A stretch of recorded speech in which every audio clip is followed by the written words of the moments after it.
Hello everybody, this is Hargis with Hargis Horsemanship. I appreciate you guys joining me today on the ranch road. And today I want to visit with you guys a little bit on the brief ride over to the ranch. I want to visit with you a little bit about approval and whose approval do you seek.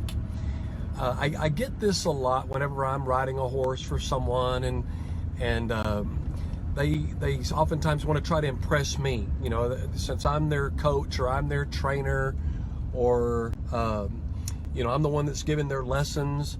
Then they'll do certain things to impress me and to basically get my approval. And I honestly, I appreciate that. I thank them greatly for them working so hard to try to make me happy.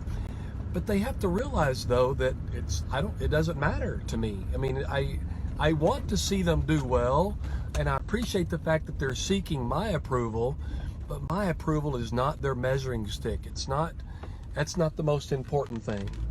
Now, I oftentimes understand too that they might not know enough about what they do, their horsemanship or whatever. They might not know whether or not if they did the right thing or they did the wrong thing or whatever the case may be.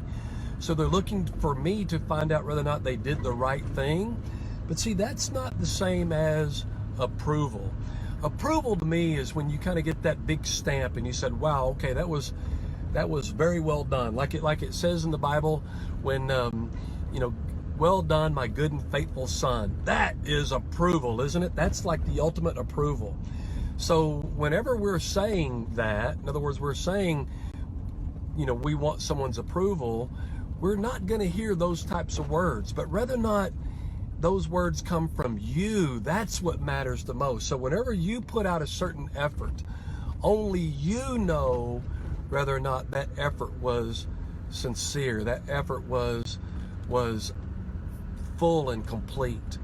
If you can make that full and complete and sincere effort, then you know that you can say to yourself, well done, my good and faithful servant. You see, so seek out your own approval. Seek that approval out first. That's the one that matters most. When you seek that out and you're happy with your effort and what you've done, that's going to be tremendous toward you being successful in any other endeavor. And it also keeps you from seeking out the approval of those around you who probably just don't matter quite as much as you do. So with yourself and with your horsemanship, seek out your own approval first, because only you know the amount of effort and try that you put into whatever task it is that you were doing. Approval. It's a really good thing to talk about. I appreciate you guys visiting with me today and letting me share my opinion with you about approval. Thank you again for joining me on the ranch road. And until next time, this is Hargis with Hargis Horsemanship.